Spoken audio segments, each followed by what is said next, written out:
எல்லாருக்கும் வணக்கங்க. அனிதா புஷ்பாவனம்குப்புசாமி யூடியூப் சேனலில் உங்களெல்லாம் சந்திக்கிறதுல ரொம்ப ரொம்ப மகிழ்ச்சிங்க. இன்றைக்கி பார்த்தீங்கன்னா உங்களுக்கு எண்ணெய் கத்திரிக்காய் சொல்லித்தரப்போகிறேன். அதாவது ஸ்டஃப்டு பிரிஞ்சால். இது எல்லாருக்கும் பெரும்பாலும் தெரிஞ்சிருக்கும். ஆனால் ஒவ்வொருத்தரும் ஒவ்வொரு வகையாக செய்வாங்க. நான் பார்த்தீங்கன்னா குறிப்பிட்டு வடநாட்டு ஸ்டைலில் ட்ரெடிஷ்னலாக எப்படி செய்கிறாங்களோ அதை நான் சொல்லி கொடுக்க போகிறேங்க. முதல்ல அதற்கு தேவையான பொருட்கள் என்னென்னு பார்த்துடலாமா? பாருங்கள், நான் ஒரு 14-15 கத்திரிக்காய், நல்ல கத்திரிக்காய் எடுத்து வச்சுருக்கேன். அடுத்தது அதுக்கு மல்லித்தூள் பார்த்திங்கன்னா 2 டேபிள் ஸ்பூன் எடுத்துக்கலாங்க. சோம்புத்தூள் 1.5 டேபிள் ஸ்பூன் எடுத்துக்கலாம். சீரகத்தூள் 1 டீஸ்பூன், பெருங்காயத்தூள் 1/2 டீஸ்பூன், மிளகாத்தூள் 1 table spoon, try mango powder அதாவது அம்ச்சூர் அது ஒரு 2 டீஸ்பூன் எடுத்துக்கலாம். மஞ்சள் தூள் 1/4 டீஸ்பூன் எடுத்துக்கலாங்க. உப்பு தேவையான அளவு. எண்ணெய் 2 அல்லது 3 டேபிள் ஸ்பூன். இப்போது இது செய்முறை பார்த்துடலாங்க.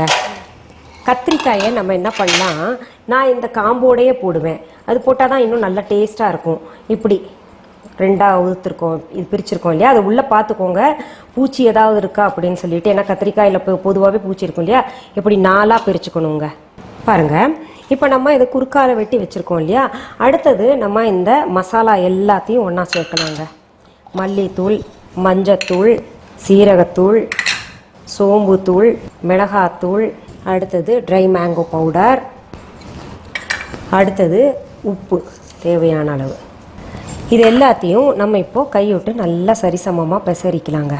இப்போ பாருங்கள், இப்படி இருக்கு இல்லையா, இப்படி நிரப்புங்க, ஃபில் பண்ணிக்கணும். அடுத்தது இப்படி கிராஸில் எடுத்துகிட்டு ஃபில் பண்ணிக்கணும்.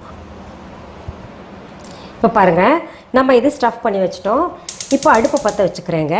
இதில் எண்ணெய் எவ்வளோ வேணுமோ அது ஊற்றிக்கலாம். ஒரு 14-15 கத்திரிக்காய் அதிலேயே ஃப்ரை ஆகணும் இல்லையா, அதனால் நம்ம ஒரு நல்ல 3 டேபிள் ஸ்பூன் அளவு போட்டுக்கலாம். எண்ணெய் சூடாகட்டும். சூடானோடனே நம்ம இந்த சீரகம் இருக்குது பார்த்தீங்களா, இந்த சீரகத்தை அதில் போடலாம். சீரகத்தை போட்டு வாசனைக்கு பெருங்காயத்தூளும் போட்டுக்கலாங்க. ரொம்ப சுவையாக இருக்குங்க.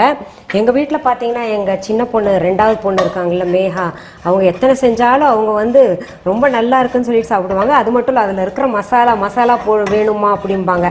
அதனால் நான் என்ன பண்ணேன், இதில் பாருங்கள் கொஞ்சம் மசாலா மீந்திருக்கு இல்லையா, இந்த மசாலாவை எடுத்து வச்சுருக்கேன். என்ன பண்ணுவேன், இதுக்கு மேலே கடைசியில் தூவி விட்டுருவேன். நல்லா இவ்வளோ மசாலா தேரும், அது அவங்க சாப்பிடுவாங்க, ரொம்ப பிடிக்கும் அவங்களுக்கு. இப்போ பாருங்கள், சீரகம் நல்லா பொரிஞ்சிருச்சு. இப்போ என்ன பண்ணலாம், நம்ம ஒவ்வொரு கத்திரிக்காயும் அப்படியே போடலாங்க அதில். இப்போது இந்த மசாலாவையும் தூவிட்டு, அது நிறைய மசாலா இருக்க ரொம்ப நல்லாயிருக்கும். இது போட்டு நம்ம என்ன பண்ணலாம், நல்லா பெரட்டிங்க. சிம்மில் வச்சு மூடி விட்டுடலாம். இங்கே பாருங்கள், நல்லா சிம்மில் வச்சு மூடி போட்டு மூடிடலாங்க. இப்போ நம்ம இந்த மூடி வச்சுருக்கோம் இல்லையா, இது பார்த்தீங்கன்னா இதில் இருக்கிற தண்ணி சொட்டு சொட்டாக இறங்கிங்க. அது கத்திரிக்காய் நல்லா பக்குவமாக வெந்துடும்.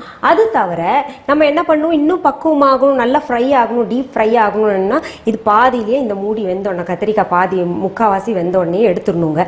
எடுத்துட்டு அந்த கத்திரிக்காயை பெரட்டி நம்ம நல்ல பக்குவமாக வதக்கி எடுக்கலாங்க. ரொம்ப சுவையாக இருக்கும். பூரிக்கு நல்லாயிருக்கும், சப்பாத்திக்கு நல்லாயிருக்கும், ரச சாதத்துக்கு பொருத்தமாக இருக்கும். ஆக மொத்தத்தில் பார்த்தீங்கன்னா சாம்பார் சாதத்துக்குமே நல்லா இருக்குங்க. நடுவில் எடுத்து பார்த்துக்கலாங்க. ஆஹா, நான் சொன்னேன்ல, அந்த மூடி வச்ச அந்த மூடியோட பட்டு தண்ணி, அதில் இருக்கிற தண்ணி பட்டு ஓரளவுக்கு வெந்திருக்கும்னு சொன்னேன் இல்லையா, பார்த்தீங்களா பக்குவமாக அழகாக வந்திருக்கு. இந்த மசாலாலாம் பாருங்கள், நடுவில் நிறைய மசாலா இருக்கு பாருங்கள். இதெல்லாம் அப்படியே இந்த சப்பாத்தி கூட இல்லை, சாதத்தில் பிணைஞ்சு சாப்பிட்டா கூட அவ்வளோ ருசியாக இருக்கும் இந்த மசாலா. நீங்கள் பாருங்கள், திறந்தே வச்சு இது கொஞ்சம் வறுத்துக்கலாங்க. கொஞ்சம் இது ஃப்ளேம் ஹையில் வச்சுக்கலாம். வச்சுட்டு இப்போ வெந்துருச்சு பாருங்கள். வெந்ததுக்கு நம்ம இப்படி அதுக்கி பார்த்தோன்னா பாருங்கள், வெந்ததுக்கு அடையாளம் தெரியுது. இப்போ திறந்து வச்சு ஃப்ரை பண்ணிக்கலாங்க. இந்த மாதிரி நல்லா காஃபி ப்ரௌனில் ஆயிடணுங்க. இங்கே பாருங்கள், இதெல்லாம் நல்லா வேகமும் செஞ்சுருக்கு. இப்போ நான் அடுப்பை அணைச்சி மாற்றிடுறேங்க பாத்திரத்துக்கு. பாருங்கள், என்ன கத்திரிக்காய் எவ்வளோ அழகாக இருக்குல்ல.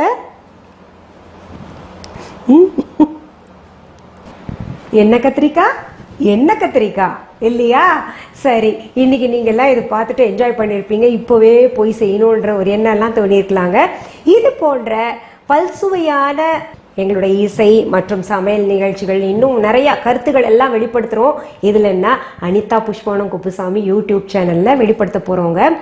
நீங்கள் அதை சப்ஸ்கிரைப் பண்ணுங்க. மீண்டும் சந்திக்கலாம். நன்றி, வணக்கம். அன்பான வாடிக்கையாளர்களே, உங்கள் விஹா ஸ்டோரில் பூஜை பொருட்கள், சிலைகள், ராசிக்கற்கள், வாஸ்து பொருட்கள், விதைகள், பாரம்பரிய அரிசி வகைகள், சிறுதானியங்கள், ஆர்கானிக் பொருட்கள், மூலிகை எண்ணெய், மளிகை பொருட்கள், மரச்செக்கு எண்ணெய், மரப்பொருட்கள், வெள்ளி ஆபரணங்கள், கிஃப்ட் ஆர்டிகல்ஸ், காட்டன் மற்றும் பட்டு புடவைகள், காட்டன் சுடிதார்கள், பட்டு பாவாடை, குழந்தைகளுக்கான விளையாட்டு பொருட்கள், ஹை குவாலிட்டி இமிடேஷன் நகைகள், வீட்டு உபயோக பொருட்கள், ஜூட் பேக்ஸ், ஹேண்ட்மேட் சோப்ஸ், அழகு சாதன பொருட்கள், சிறுதானிய பிஸ்கெட்டுகள், ஹோம் அப்ளையன்சஸ், இன்னும் பற்பல பொருட்கள் விற்பனைக்குள்ளது.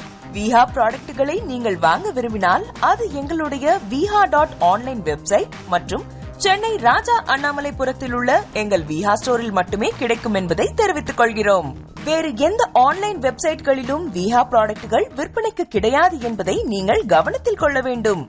எங்கள் விஹா ஸ்டோரின் விலாசத்தை கண்டறிய கூகுள் மேப்ஸில் விஹா ஸ்டோர் என்று டைப் செய்தால் வழியை கண்டறியலாம். www.viha.online வெப்சைட்டிலும் விஹா ஸ்டோரின் அட்ரஸ் உள்ளது.